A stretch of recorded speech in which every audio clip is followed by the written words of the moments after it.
The distress signal had been screaming into the void for 3 days now. Every ship within range heard it. Every species knew people were dying, yet nobody moved. Rendall watched the Council transmission from his quarters aboard the Unity. His fingers drummed against the desk as bureaucrats argued about proper procedure. The Torven captain who first detected the signal sat in the defendant's chair, explaining why he needed permission before helping. The mining station falls under Section 12 jurisdiction, a counselor with 4 eyes stated flatly. You should have contacted the Emergency Response Subcommittee first. The Torven captain's mandibles clicked nervously. By the time I filed the request, reviewed the territorial boundaries, and waited for the committee to convene, 11 days had passed. The miners were already dead. That is unfortunate, the counselor replied. However, protocol exists for important reasons. Without proper authorization chains, we risk creating conflicts over jurisdiction. Rendall turned off the screen. He had heard enough. In his 30 years exploring space, he had never encountered anything quite like the Galactic Council. These people had mastered faster-than-light travel, quantum computing, and dimensional engineering. Yet they could not save a dozen miners without filling out forms. Ambassador Lyra Okonkwo entered without knocking. She looked exhausted. Dark circles shadowed her eyes, and her usually neat braids were coming loose. They are debating our membership petition again, she said, dropping into a chair. 8 years of waiting, and we are still being evaluated. What's the holdup this time? They say humans are too impulsive, too quick to act without proper consultation. Lyra laughed bitterly. A ship full of people died waiting for permission to be rescued, and they think we are the problem. Rendall poured her some water, real water from Earth, not the synthesized stuff most ships used. Maybe being impulsive is not such a bad thing. Try telling that to High Counselor Thress. He gave a 4-hour speech yesterday about the importance of patience and consensus. 4 hours, Rendall. I thought I would die of boredom before he finished. The Unity was humanity's first diplomatic vessel. Not the biggest ship, not the fanciest, but it represented everything humans hoped to achieve among the stars. Peace, cooperation, understanding. Rendall believed in those ideals. He had volunteered for this mission because he wanted humanity to find its place in the larger galaxy. But watching people die because nobody would help without permission, that did not sit right with him. When do we hear about the petition? He asked.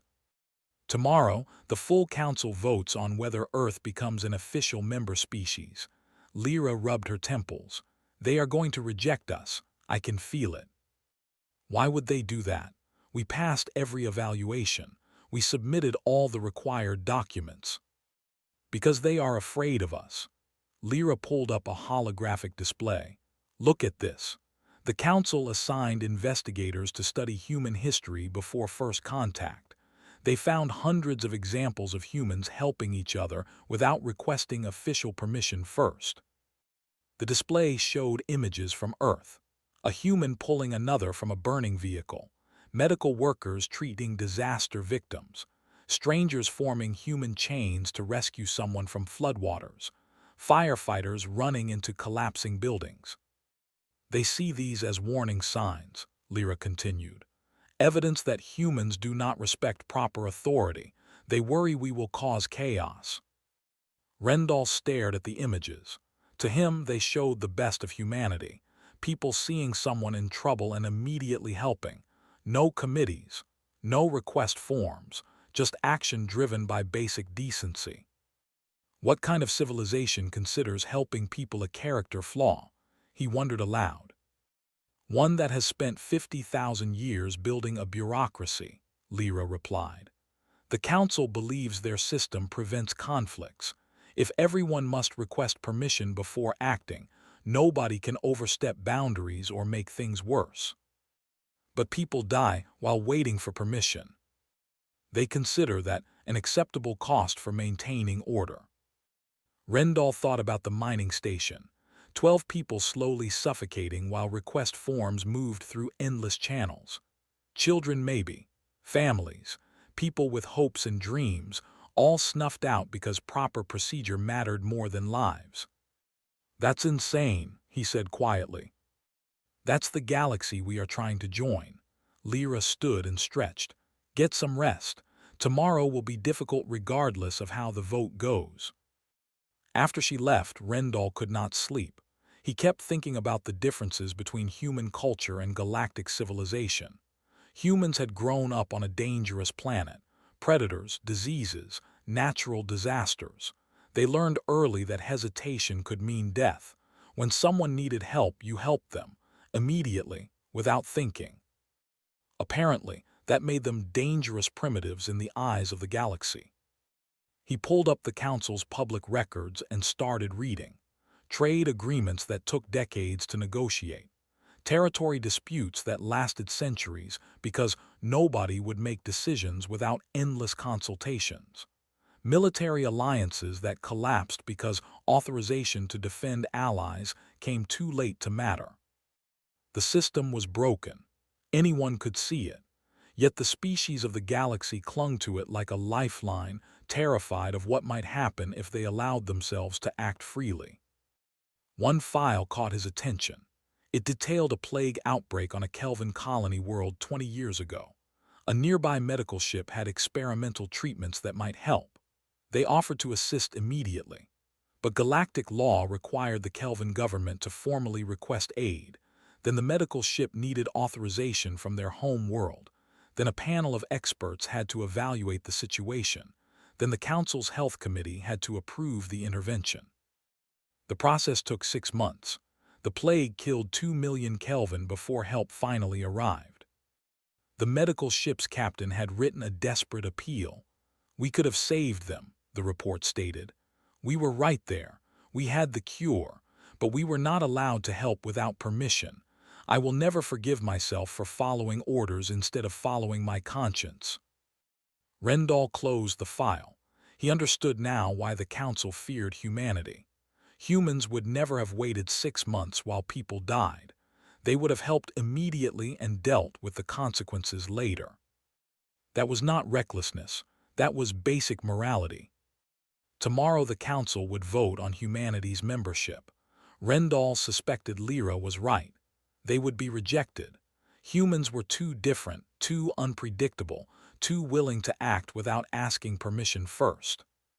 Maybe that was okay. Maybe humanity did not belong in a galaxy that valued procedure over life. Maybe they were better off alone, staying true to their principles rather than adapting to a system that let people die for the sake of proper forms. But he hoped the Council would surprise him. He hoped that somewhere in their 50,000 years of civilization, they remembered why societies exist in the first place. Not to maintain order, not to enforce procedure, but to help each other survive in a dangerous universe. He would find out tomorrow. The Council chamber could hold representatives from all 214 member species. Today it was packed. Word had spread that the human petition would finally be decided. Some came out of curiosity. Others came to ensure these strange newcomers were properly rejected. Lyra stood in the center speaking platform, surrounded by holographic displays showing thousands of delegates. Some were physically present. Most attended remotely from their home worlds. All of them were judging humanity. High Counselor Thress occupied the primary seat. The Avonian was ancient by any species standards, having served the Council for over 4,000 years. Feathers covered most of the Counselor's body, shimmering in colors that indicated mood. Right now, those feathers showed deep skepticism mixed with concern. "Ambassador Okonkwo," Thress began, voice carrying the weight of centuries. "Your species has undergone extensive evaluation. We have reviewed your history, studied your culture, and assessed your technological development. There are significant concerns." Lyra kept her expression neutral. She had prepared for this moment for 8 years. The Council's concerns are understandable. Humanity is young compared to most galactic species. We are still learning. Learning is not the issue. Thress gestured and a holographic display activated. It showed a human emergency room. Doctors and nurses moved with practiced urgency, treating patients rapidly. This recording was taken from one of your medical facilities. Notice how your medical personnel make immediate decisions about patient care. They do not consult committees. They do not request authorization from supervisory boards. They simply act based on their own judgment. That's correct, Lyra confirmed. In emergency situations, quick action saves lives or causes harm through hasty decisions made without proper review. Another delegate spoke up. Coordinator Holm of the Torvan Empire, his insectoid features unreadable to human eyes. Medical intervention requires careful consideration. Multiple experts should evaluate each case. Appropriate specialists should be consulted. Treatment plans should be reviewed by ethics committees before implementation. How long does that process take? Lyra asked. For routine cases, approximately 12 days. For complex situations, perhaps 6 weeks. And if someone will die in the next 12 hours? Holmes' mandibles clicked in what might have been confusion. Then, an emergency medical request would be filed. Priority processing could reduce the timeline to perhaps 8 days. 8 days is too long. The patient would be dead. Then, the situation was likely unsolvable regardless. Holmes seemed genuinely puzzled by her concern. Medical professionals should not be burdened with making life and death decisions without proper institutional support and guidance. Lyra took a slow breath. This was the fundamental gap between human and galactic thinking. They saw individual agency as dangerous. Humans saw it as necessary. May I share an example from human history? She asked. Thress nodded permission.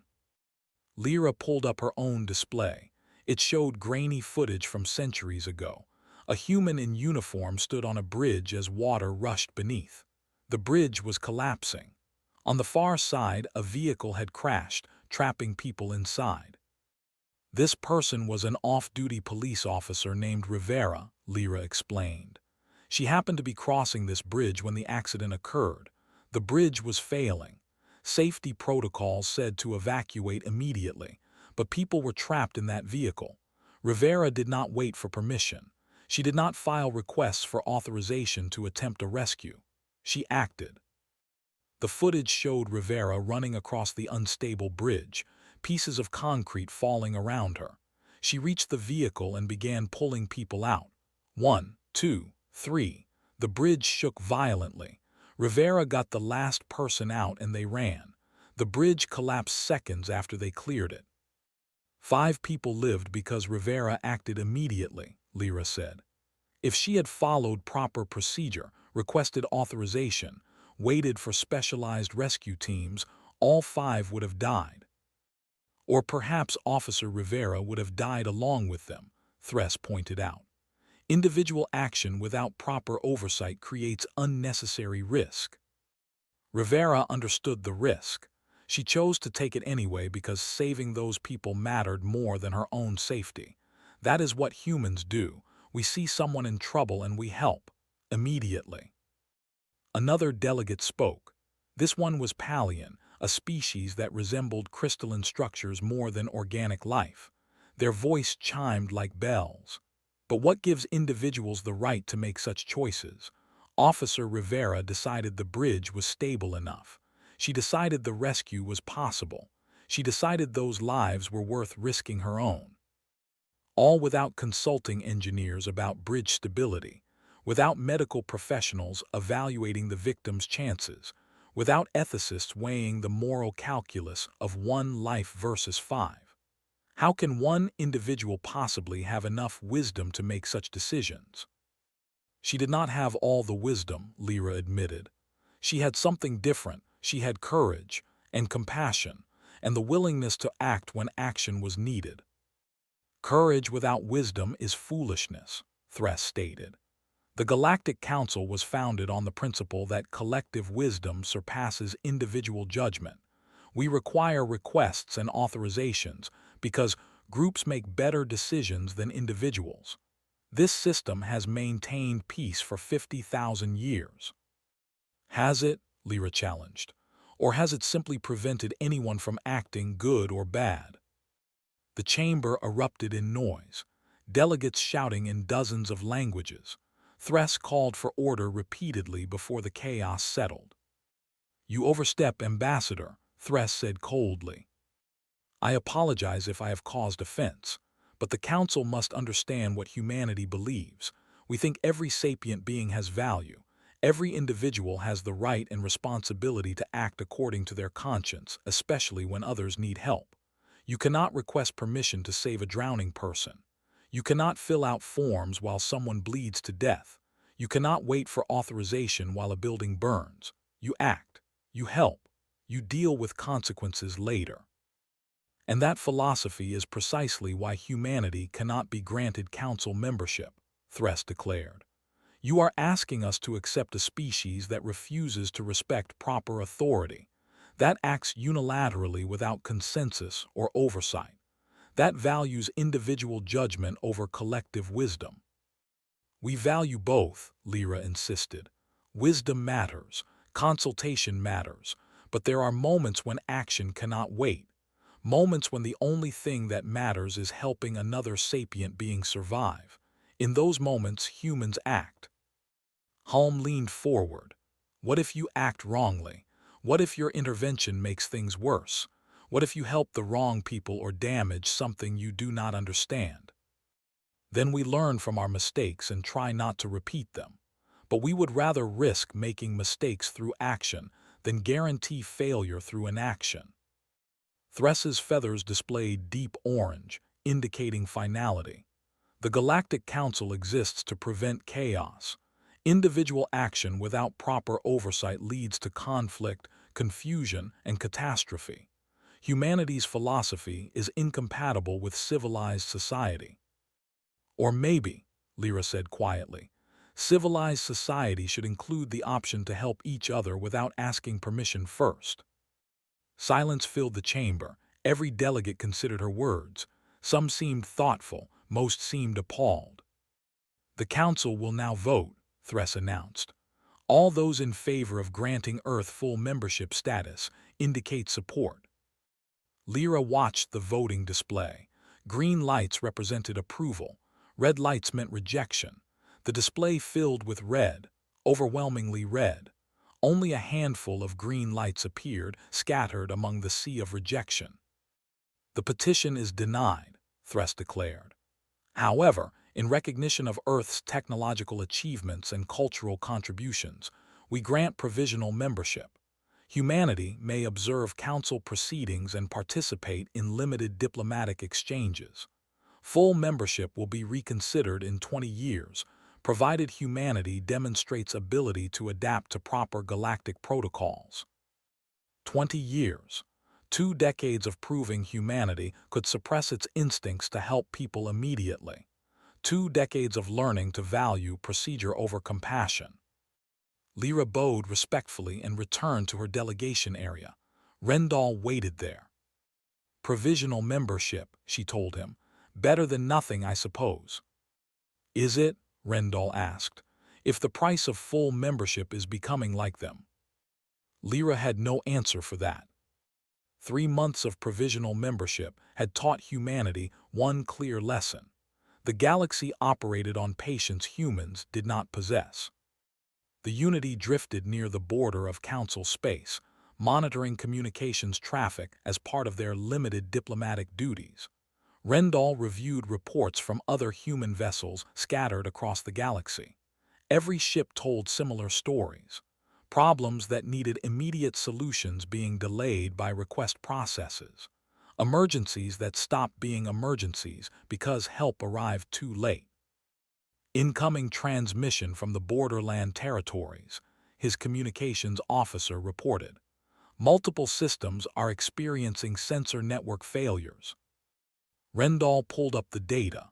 17 inhabited systems relied on an interconnected early warning network that detected asteroid trajectories, solar flare activity, and navigation hazards. The network was experiencing a quantum cascade failure, spreading from node to node like a digital infection. How long before complete failure? Estimate 5 weeks until the cascade reaches all systems. After that, those systems will be blind to any threats. Casualties if the network fails completely. Impossible to calculate precisely. Could be dozens, could be thousands. Depends on what threats they fail to detect. Rendall contacted Lyra immediately. Her hologram appeared, looking as tired as ever. Council politics were wearing her down. The borderland territories need technical help, he explained the situation quickly. We are 3 days away. Unity's engineering team can stop the cascade before it spreads further. Have the affected systems filed a request with the Council? Yes, filed 2 days ago. The Technical Assessment Bureau is currently evaluating severity and jurisdiction. Lyra rubbed her eyes. And how long will that take? Based on similar cases, 6 to 8 months before assistance actually arrives. The cascade completes in 5 weeks. Exactly. They both understood the problem. By the time the Council's proper procedures produced help, thousands of lives might be lost. The Unity could prevent that, but helping without authorization would violate the exact protocols humanity was supposed to be learning. What do you think we should do? Lyra asked. Rendall considered carefully. I think we should help people who need help. I think we should stop a preventable disaster, and I think we should deal with whatever consequences come from that.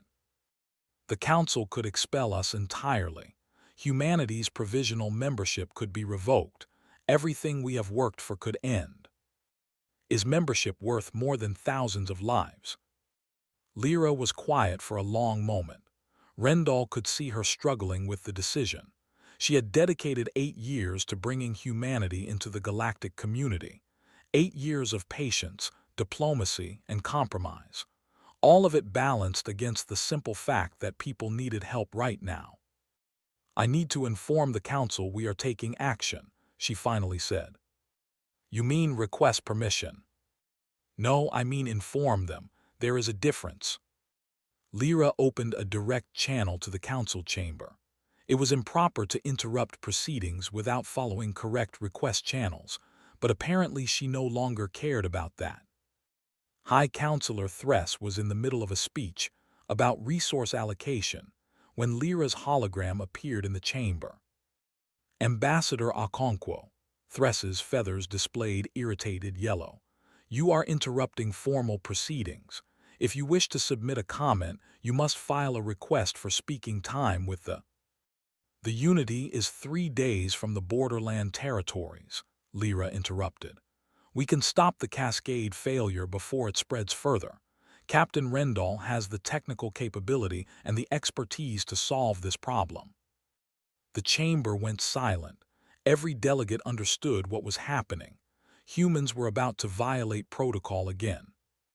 Ambassador, the affected systems have already filed the proper request, Coordinator Holmes stated. His tone carried warning. The Technical Assessment Bureau is evaluating the situation according to established procedure. Your interference is unnecessary and unwelcome. People will die while the Bureau evaluates, Lyra said bluntly. That is an unfortunate possibility in any emergency situation. However, proper procedure ensures that assistance, when it arrives, is appropriate and coordinated. Rushing forward without assessment risks making the situation worse. Or it risks actually saving people. Thress leaned forward, ancient eyes fixed on Lyra's hologram. Ambassador, we granted humanity provisional membership with the clear expectation that you would learn to operate within proper galactic protocols. You are proposing to violate those protocols mere months after we showed you mercy. Do you understand the consequences of such action? I understand that the borderland systems need help. I understand that we can provide that help. Everything else is secondary. Everything else is the foundation of civilized galactic society, Thress replied sharply. Rendall's voice came through the channel. Ambassador, the cascade is accelerating according to our analysis. If we are going to help, we need to launch immediately. What are your orders? Every being in the council chamber waited. 214 species, 50,000 years of tradition and protocol, all of it focused on one human woman who had to make a choice. Lyra thought about Officer Rivera running across that collapsing bridge, about human firefighters entering burning buildings, about doctors treating patients immediately instead of waiting for committee approval, about every human who had ever seen someone in trouble and simply helped without asking permission first. She thought about what humanity stood for, not because they were superior to other species, not because they were braver or smarter, but because they believed that helping others was more important than following rules. Captain Rendall, she said clearly, voice steady, you are authorized to proceed immediately. Stop that cascade, save those people. Understood, Ambassador. Unity is changing course now. Coordinator Holmes stood, his insected body rigid with anger. Ambassador Okonkwo, you cannot simply authorize action without council approval. The request process exists for vital reasons. You are. We are helping people who need help, Lyra interrupted. That is what humans do. But you have no authority to make this decision alone, a Palian delegate chimed. Where is the review process? Where is the assessment committee? Where is the authorization chain? There is no time for any of that. The people in the borderland territories do not have months to wait. They need help now, so we are giving it to them, right now, today. Without wisdom, without consultation, without considering all possible consequences. Thress's feathers had turned dark red, indicating extreme displeasure. We have wisdom. We have the knowledge to fix their problem. We have the ability to reach them before the situation becomes catastrophic. The only thing we do not have is permission, and we have decided permission is less important than lives. The chamber erupted again, delegates shouting, some in anger, a few in something that might have been support, most in simple shock that anyone would speak this way to the council. Thress called for order repeatedly. When silence finally returned, the ancient Avonian's voice was cold as space itself. You are aware this decision will have consequences. I am aware, Lyra confirmed. Humanity's provisional membership will be reviewed. Charges of protocol violation will be filed. You may face expulsion from the council entirely. Then we will face those charges, but those charges can be dealt with later. Right now, the Unity is going to help the borderland territories, because that is the right thing to do. Lyra ended the transmission before anyone could respond further. Rendall looked at his crew. You all heard that. We are committed now. Engineering, I need your best cascade suppression protocols ready. Navigation, fastest possible route to the affected systems. Communications, monitor council channels in case they try to interfere. His crew moved with practiced efficiency. They were human. They understood what they were doing and why it mattered. The Unity leaped to faster-than-light speed, racing toward people who needed help. Behind them, the council chamber dissolved into chaos as delegates argued about what to do with humans who refused to wait for permission before saving lives. Rendall smiled grimly. Humanity had just passed a point of no return. Either the galaxy would learn to accept species who acted on conscience rather than protocol, or humanity would forge its own path through the stars. Either way, they were not going to let people die while waiting for forms to be processed. The Unity dropped out of faster-than-light travel at the edge of Palian space. The borderland territories lay ahead, 17 systems clustered together in a region that nobody else particularly wanted. Poor in resources but rich in stubborn determination to survive.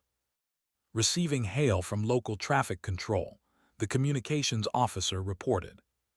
A Palian administrator appeared on screen. Their crystalline body reflected the dim light of their system's distant star.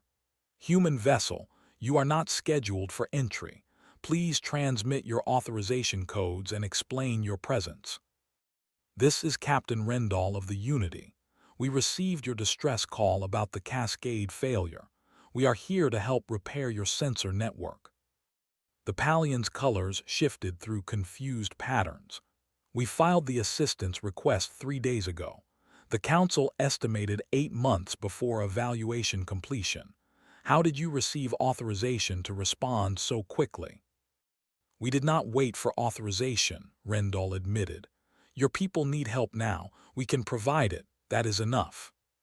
Long silence. Then the administrator's colors brightened to something that might have been hope or possibly fear. You came without permission. Is that allowed? Probably not, but we are here anyway. Will you let us help? More silence. Rendall could imagine the administrator weighing options. Accept help from protocols violating humans, or wait 8 months for proper council-authorized assistance that might arrive too late. We are desperate enough to accept help from anyone, the administrator finally decided. Transmitting network access credentials now. Please be careful. If you damage the system further, we have no backup options. Rendall assembled his engineering team. Chief Engineer Davis was already reviewing the network specifications, her fingers flying across holographic displays. This is actually elegant work, Davis commented. Quantum-entangled sensor nodes sharing real-time data across 17 systems simultaneously.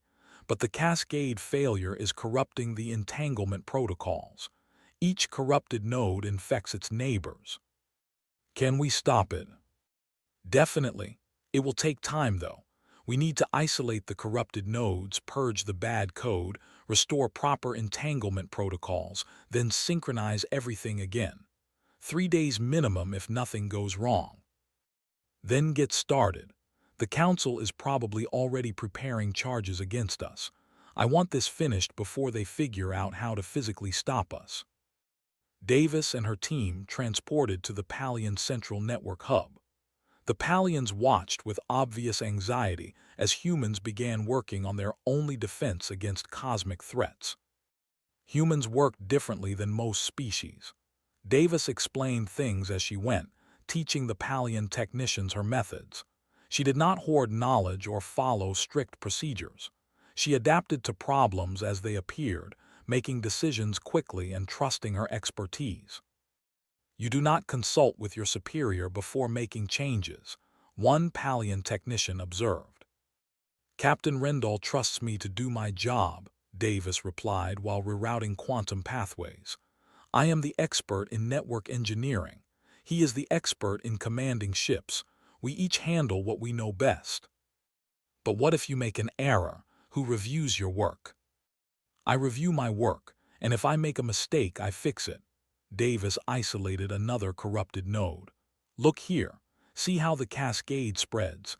It exploits error correction protocols. The system tries to fix errors by copying data from neighboring nodes, but that just spreads the corruption faster. Should we request additional experts to evaluate this finding? We could, or I could just implement the fix right now and save 3 weeks. Davis executed a command sequence. There, that node is clean, 72 more to go. News of the human intervention spread through the borderland territories. Other systems started contacting the Unity. Some offered supplies. Some offered gratitude. A few offered warnings that the Council was not pleased. On the 3rd day, High Counselor Thress contacted Rendall directly. Captain, you are ordered to cease operations immediately and return to Council space for formal inquiry. We are almost finished, Counselor. Another 6 hours and the entire network will be operational again. That is irrelevant. You violated Council protocol. You acted without authorization. You must face consequences for this action. Will those consequences bring back anyone who dies because their sensor network failed? Will they restore homes destroyed by undetected asteroids? Will they comfort families who lost loved ones to preventable disasters? Thress's feathers display deep crimson. You speak as if results justify any action. They do not. Proper procedure matters regardless of outcome. Does it though? Rendall challenged. Your proper procedure let 12 miners die 3 months ago. It would have let thousands die here. At what point do you value lives more than paperwork? Order is not paperwork, Captain. Order is what separates civilization from chaos. Without structure, without protocol, without proper chains of authority, societies collapse into violence and confusion. Or maybe they evolve into something better. Something that trusts individuals to make moral decisions instead of waiting for committees to decide if morality is appropriate. You are young, Captain. Your species is young. You do not understand the hard lessons the galaxy has learned over 50,000 years. Maybe we do not need to learn those lessons. Maybe we need to teach you a different lesson, that helping people should not require permission. Thress terminated the communication. Rendall suspected that conversation had not helped humanity's case, but he did not regret the words. Sometimes truth mattered more than diplomacy. Davis contacted him 6 hours later. All nodes are clean, protocols restored, network fully operational. The Palians are running final checks now, but everything looks good. Excellent work. Prepare to return to the Unity. Captain, the Palian administrator wants to speak with you. The crystalline being appeared on screen again, colors cycling through grateful patterns. Captain Rendall, your team saved us. We were facing catastrophic vulnerability. Now we are protected again. How can we repay you? No repayment necessary. We helped because you needed help. But you risked your standing with the Council for us. Surely that deserves compensation. The compensation is knowing your people are safe. That is enough. The administrator's colors shifted to confused blue. Your species is very strange, but also very kind. Thank you. After the Unity departed Palian space, Rendall found Lyra's message waiting. She was being summoned to formal council proceedings. Charges of unauthorized intervention, violation of protocol, setting dangerous precedent. Humanity faced judgment. Return to council space immediately, Lyra's message instructed. We face trial in 2 days. Bring all logs and documentation of your actions. And Rendall, thank you for being human, for doing what was right even when it was difficult. The Unity changed course toward council headquarters. The crew was quiet. They all knew what was coming. Humanity had helped people who needed help. Now they would learn if the galaxy valued results or rules. Rendall suspected he already knew the answer, but perhaps there was still hope. Perhaps someone on the council understood that sometimes the most important thing was not following procedure but following conscience. He would find out soon enough.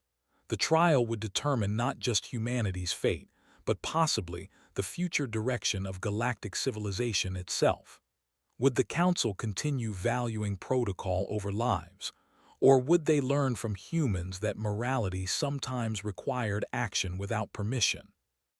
The Unity traveled through the void toward judgment, carrying crew members who had committed the terrible crime of saving thousands of lives without asking first.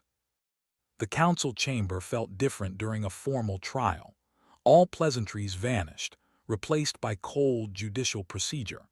Lyra stood in the defendant's area while holographic displays showed evidence against humanity. High Counselor Thress presided, feathers displaying official silver that indicated neutral judgment. But Lyra knew the Avonian well enough to see past the display. Thress believed deeply that humanity needed to be stopped. Ambassador Lyra Okonkwo and Captain Rendall of Earth, you stand accused of unauthorized intervention, violation of established protocols, and setting dangerous precedent that undermines galactic order. How do you respond to these charges? We acknowledge the actions, Lyra replied. We do not dispute the facts. The Unity responded to an emergency without waiting for council authorization. We helped the Palian systems repair their sensor network.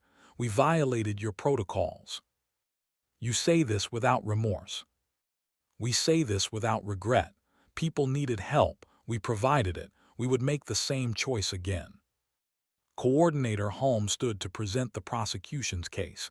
His mandibles clicked as he organized his thoughts. The council must understand the severity of these violations. Protocols exist for vital reasons. They prevent chaos. They ensure coordination. They protect weaker species from being exploited by stronger ones. He activated displays showing galactic history, wars that had erupted from territorial misunderstandings, conflicts caused by species interfering in each other's affairs, disasters made worse by uncoordinated rescue attempts.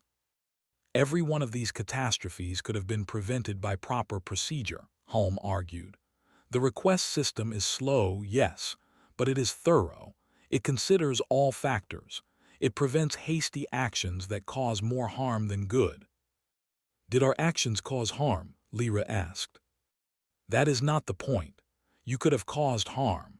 You acted without proper review, without consulting experts, without considering all possible consequences. The fact that you succeeded is irrelevant.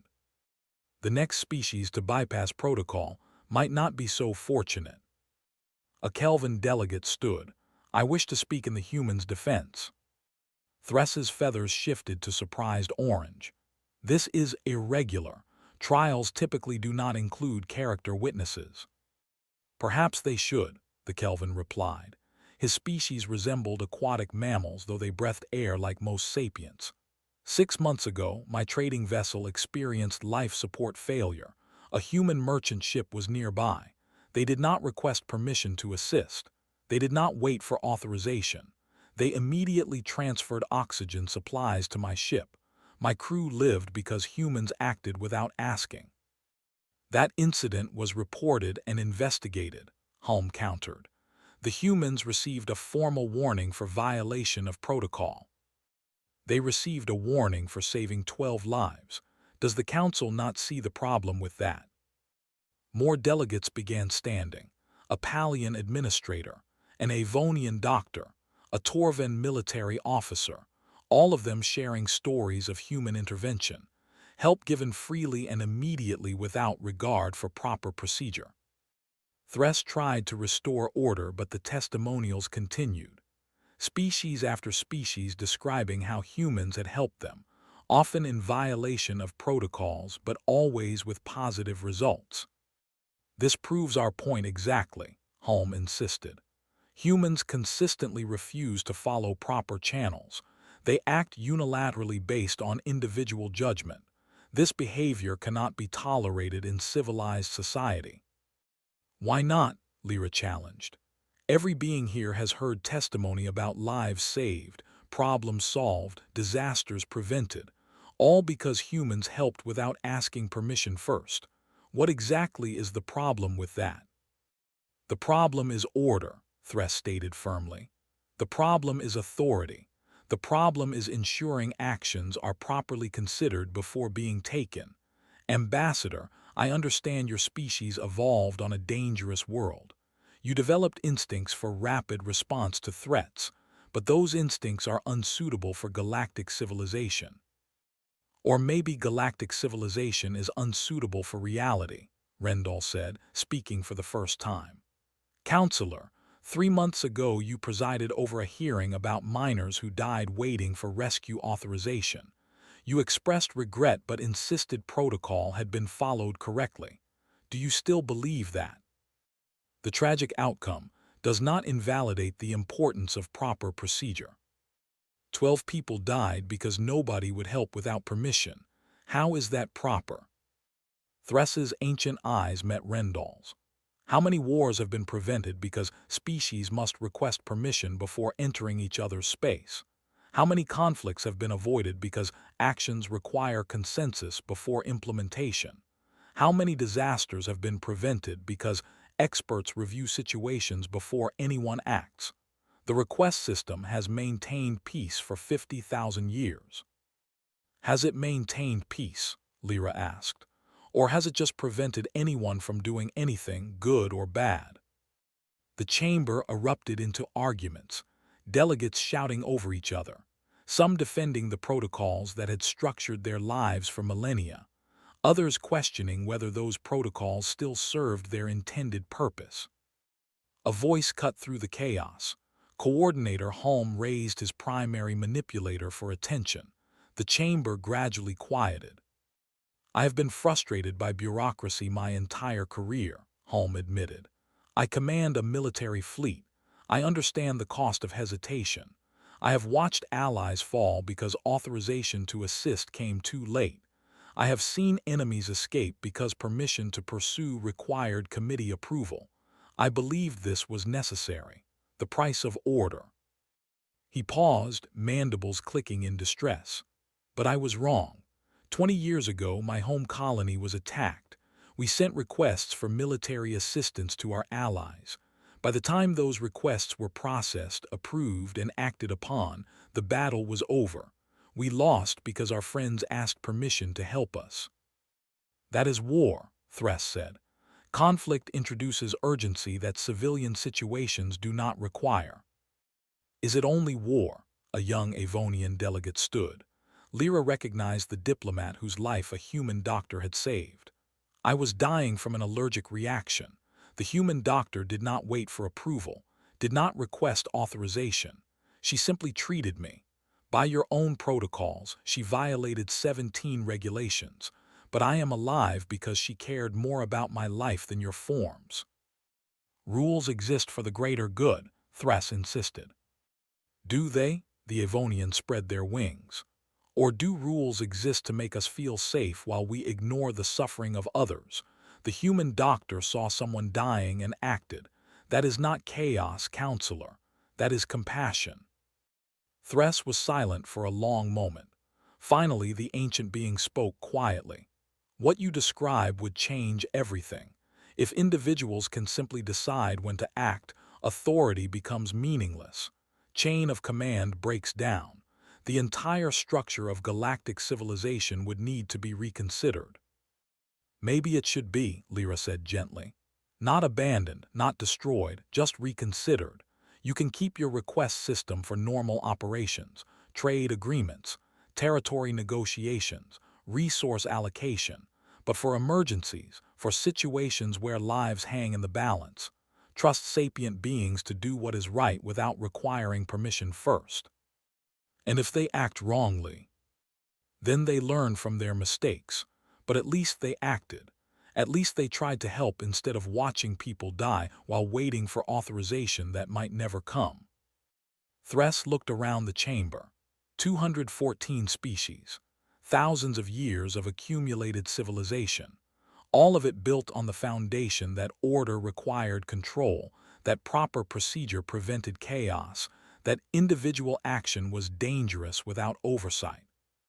The council will recess to consider its verdict, Thress announced.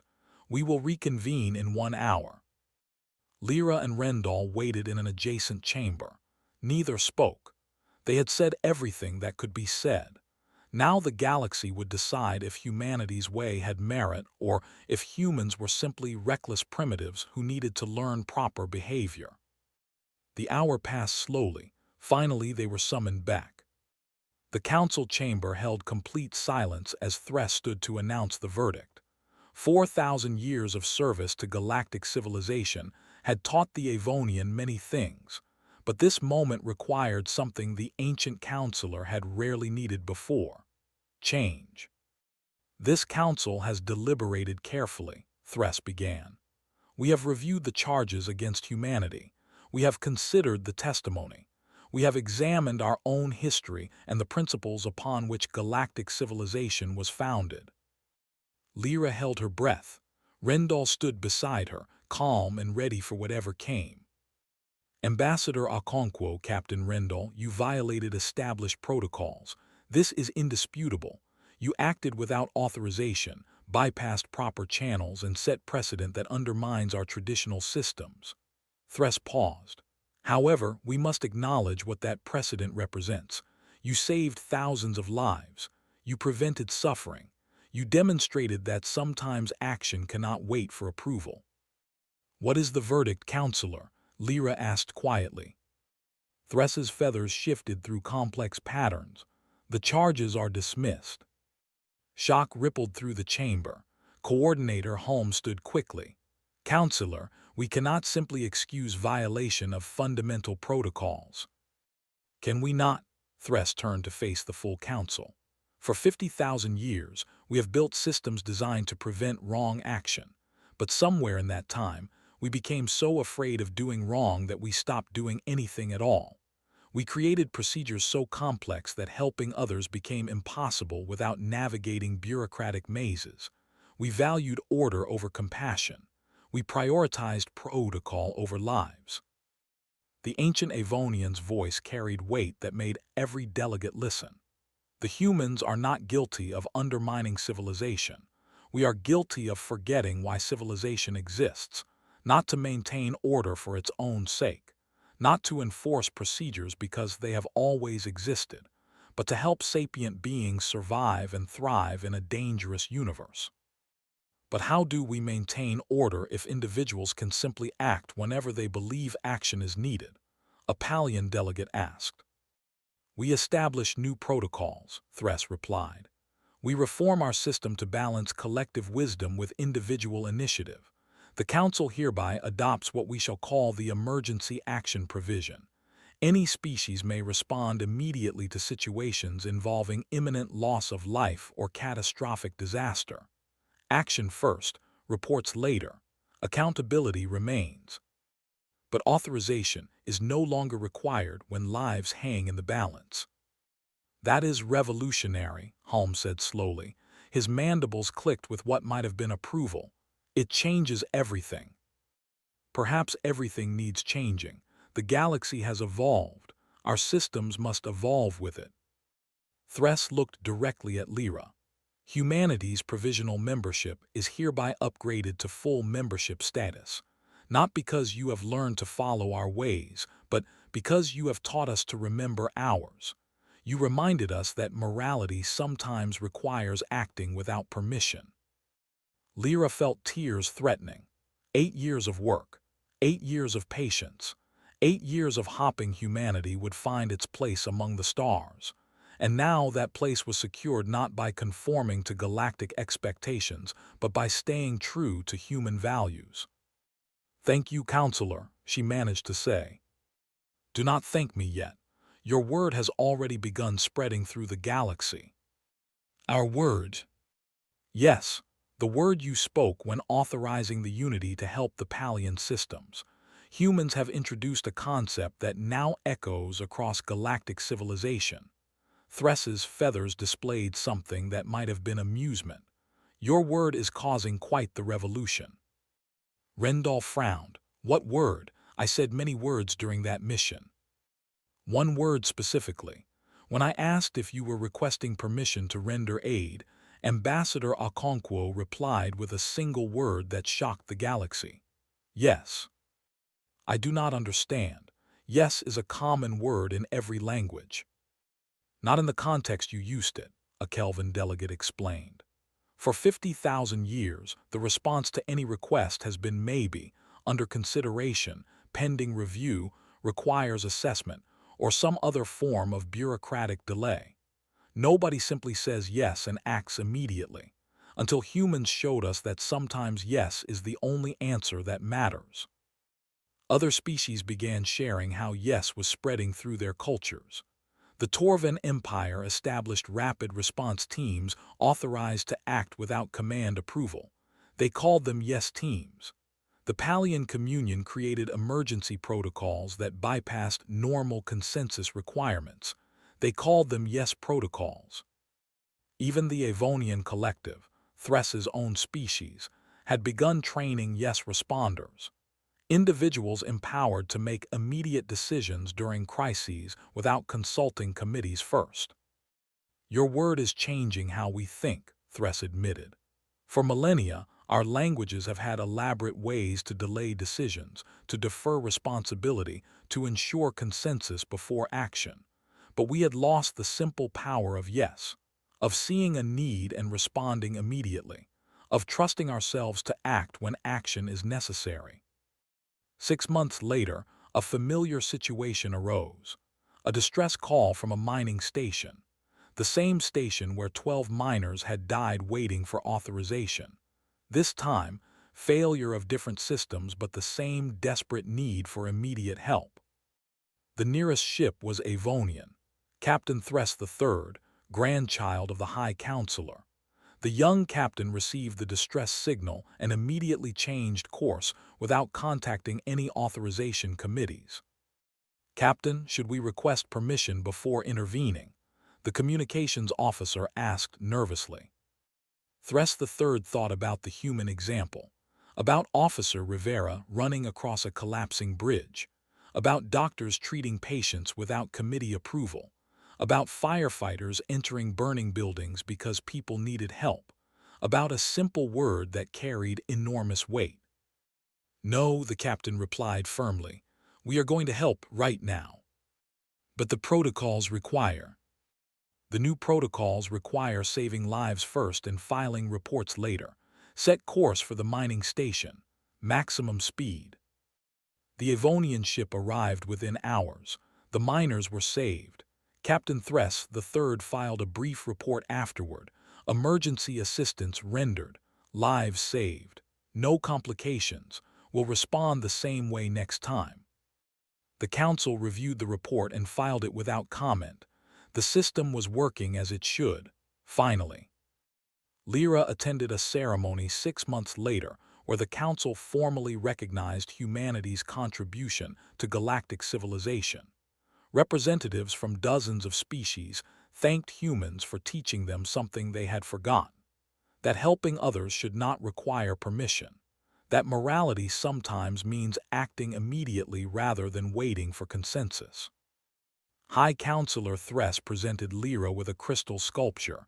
It depicted a simple scene, a hand extended in help. No forms, no committees, just one being reaching out to assist another. "You gave us a word," Thress said quietly. "A word that reminds us why we formed this council in the first place. Not to maintain order for its own sake, but to help each other survive in a dangerous universe." "We did not give you the word," Lyra replied. "It was always in your languages. We just reminded you it was okay to use it." Sometimes the most important revolutions come from the simplest ideas. You showed us that seeing someone in need and immediately helping them is not reckless. It is not dangerous. It is not chaos. It is compassion. It is decency. It is what sapient beings should do. Rendall stood beside Lyra, looking out at the assembled delegates. Hundreds of species learning to say yes, learning to act without waiting for permission, learning to trust their own judgment when lives hung in the balance. "We changed the galaxy," he said quietly. "We reminded the galaxy of what it already knew," Lyra corrected. "That helping people is always right, that saving lives is always worthwhile, that sometimes the best response to someone who needs help is simply yes." The ceremony concluded with a moment of silence for those who had died waiting for authorization that came too late. The 12 miners, the 2 million Kelvin lost to plague, the Torvan allies who fell waiting for permission to be rescued, all the preventable deaths that happened because saying yes without permission had seemed too dangerous. Then the council spoke in unison, in every language represented, the word that now defined the new age of galactic civilization, a word that meant action over hesitation, initiative over bureaucracy, compassion over protocol. Yes. And across the galaxy, sapient beings learned that sometimes helping others requires no permission beyond their own conscience. Sometimes the most important thing is not following rules but following your heart. Sometimes the entire foundation of civilization can be changed by one simple word spoken with conviction. Yes. Humanity had found its place among the stars not by becoming like other species, but by reminding them what they could be. By showing that individual action guided by compassion was not chaos, but the highest form of order. By proving that yes was not just an answer but a philosophy that could transform civilization. The galaxy would never be the same, and that was exactly what it needed.